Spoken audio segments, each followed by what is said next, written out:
मरचू जंगल से लकड़ियां काटकर बाजार में बेचने गया, लेकिन उसे लकड़ियों के अच्छे दाम नहीं मिले। इस पर मरचू ने कहा, अरे भैया, इतने कम पैसे? इन पैसों में तो 2 वक्त का खाना भी नहीं मिलेगा। आप मुझे बहुत ही कम पैसे देते हैं। मैं इतनी मेहनत से लकड़ियां काट कर आता हूँ, लेकिन उनके पैसे मुझे बहुत कम मिलते हैं। भैया, तुम्हारी लकड़ियां होती ही इतनी कमजोर हैं कि मैं इससे ज्यादा पैसे नहीं दे सकता। तुम्हारी लकड़ियों के बस इतने ही पैसे बनते हैं। अरे भैया, कुछ ज्यादा कर दो ना। वो क्या है ना कि इन पैसों का तो कुछ भी नहीं आता। मैं अपनी जिंदगी कैसे गुजारूंगा? भैया, तुम जाकर अच्छी लकड़ियां लाओ, तभी इन लकड़ियों का अच्छा दाम मिल पाएगा, वरना इन लकड़ियों का तो यही दाम है।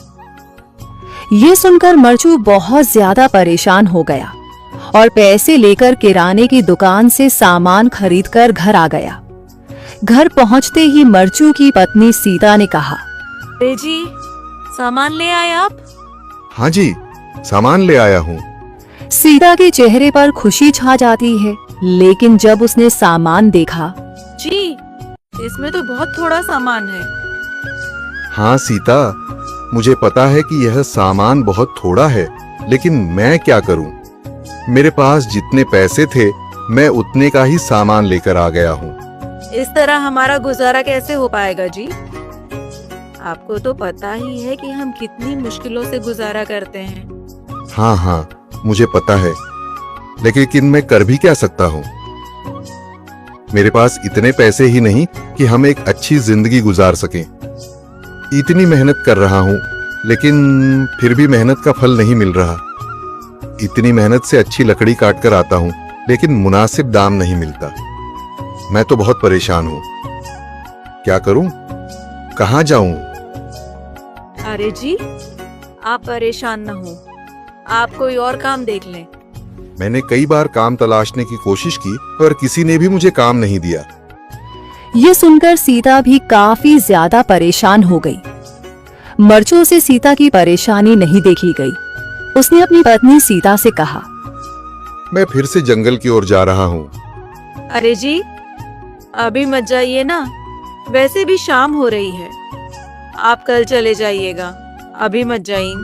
ठीक है, अगर तुम रोक रही हो तो मैं नहीं जाता। मैं कल चला जाऊंगा। इसके बाद मरचू गांव में घूमने के लिए चला गया। तभी उसे एक आदमी मिला और उसने कहा, कहाँ जा रहे हो भैया? और सुनाओ, क्या हाल चाल है? जिंदगी कैसे गुजर रही है? अरे भैया, तुम्हें तो पता है कि लकड़ियां काटकर कैसे गुजारा होता है। हाँ भैया, तुम सही कह रहे हो। और आसपास के जंगलों में अच्छी लकड़ियां भी नहीं है। इसके लिए तो जंगल के अंदर जाना पड़ेगा। पर जंगल के अंदर तो काफी सारे जंगली जानवर होंगे। मुझे बहुत डर लगता है भैया, मैं जंगल में कैसे जाऊंगा? हाँ भैया, जंगली जानवर तो होंगे, लेकिन अच्छी लकड़ियां तो वहीं से ही मिलेंगी। ये सुनकर मरचू बहुत ज्यादा परेशान हो गया, लेकिन वह आदमी बिल्कुल ठीक कह रहा था। जंगल के किनारे की सारी लकड़ियां कट चुकी थीं। अब सिर्फ जंगल के अंदर ही अच्छी लकड़ियां बची थीं। अगली सुबह मरचू लकड़ियां काटने जंगल की ओर चल पड़ा। जंगल में आने के बाद मरचू ने कहा, अरे, यहाँ पर तो लकड़ियां ही नहीं हैं। वो आदमी सही कह रहा था, लकड़ियों के लिए तो जंगल के अंदर ही जाना पड़ेगा। और जंगल के अंदर जाना क्या सही रहेगा? मुझे तो बहुत डर लग रहा है, क्योंकि वहां पर तो काफी सारे जंगली जानवर होंगे जो खतरनाक होंगे। अगर आज मैं जंगल के अंदर नहीं गया तो मैं आज घर पैसे लेकर नहीं जा सकूंगा, और फिर जब पैसे नहीं होंगे तो गुजारा कैसे होगा? मरचू जंगल के बाहर खड़ा सोचता ही रहा और फिर उसने सोचा, अरे, यहाँ पर भी कोई मजबूत पेड़ दिखाई नहीं दे रहा जिससे मैं लकड़ियां काटकर घर ले जा सकूं। लगता है और अंदर जाना पड़ेगा। यही सोचकर मरचू जंगल के अंदर चला गया। अंदर जाने के बाद उसने इधर उधर पेड़ देखे, पर उसे कोई भी अच्छा पेड़ दिखाई नहीं दिया। यह सोचकर मरचू जंगल के और अंदर चला आया।